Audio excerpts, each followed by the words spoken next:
আসসালামু আলাইকুম বন্ধুরা, নতুন একটা ভিডিওতে তোমাদের সবাইকে স্বাগত। বিল চলন নিশ্চয় নাম শুনেছ। পাবনা, নাটোর, সিরাজগঞ্জ মিলেই হচ্ছে বিল চলন, সবচেয়ে বৃহত্তর একটা বিল উত্তরবঙ্গে, এবং তারই একটা শাখা প্রশাখা বলতে পারো। এটা হচ্ছে বিল কুরুলিয়া, অর্থাৎ কুরাল বিল। আঞ্চলিক ভাষায় কুরাল বিল বলা হয়। তা আমাদের এই কুরাল বিলে বেশি একটা পানি নেই। এই পাবনা নিয়ে যে গুজব ছড়ানো হচ্ছে যে বন্যা হবে, এই হবে, সেই হবে, এটা তো আল্লাহ ছাড়া কেউ বলতে পারে না। আমি যতদূর জানি যে পদ্মার পানি বিপদসীমার অনেক নিচে।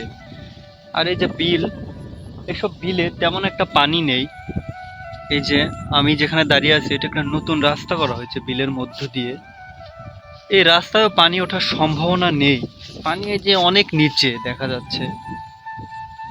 এই হচ্ছে আমাদের বিল কুরুলিয়ার পরিস্থিতি। অন্য অন্য বিলের খবর আমি জানি না, বৌসা বা মির্জাপুরের ওইদিকে ওইসব বিলের খবর জানি না যে কত দূর পানি আসছে বা কমছে না বাড়ছে। তবে আমি যতদূর জানি যে পদ্মার পানি বিপদসীমার অনেক নিচে, বন্যা হওয়ার সম্ভাবনা খুবই কম। তবে আল্লাহর ওপর সব কিছু, আল্লাহ তাআলা চাইলেই সম্ভব। কারণ ফেনীবাসী তারাও কল্পনা করেনি যে বন্যা হবে, হয়ে গেছে।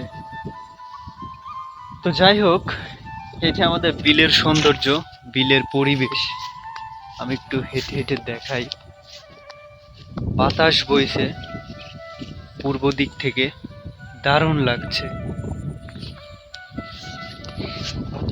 তো চাইলে আমাদের এই বিলে ঘুরতে আসতে পারো কেউ।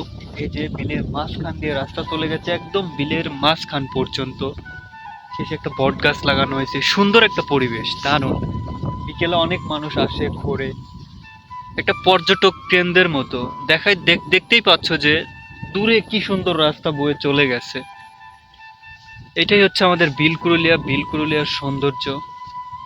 আর একটা কথা, বন্যায় যারা খুব কষ্টে আছে তাদের জন্য আমরা দোয়া করি, পাশে থাকি। আর ইনশাল্লাহ বন্যার পানি খুব দ্রুতই নেমে যাবে, নেমে যাচ্ছে হয়তো, সবাই ঘরে। সেটার জন্য আসলে কাম্য না, তবে দোয়া করি সবাই যেখানেই থাকুক, যেভাবে থাকুক, ভালো থাকুক। তো এইটুকু দেখানোর জন্য যে আমাদের এদিকে বন্যা হওয়ার সম্ভাবনা খুবই কম। এটা হচ্ছে চাটমোহর, বিলকুরুলিয়া। তো সবাই ভালো থাকো, সুস্থ থাকো। আবার নতুন কোনো ভিডিওতে কথা বলবো। ততক্ষণ পর্যন্ত আসসালামু আলাইকুম।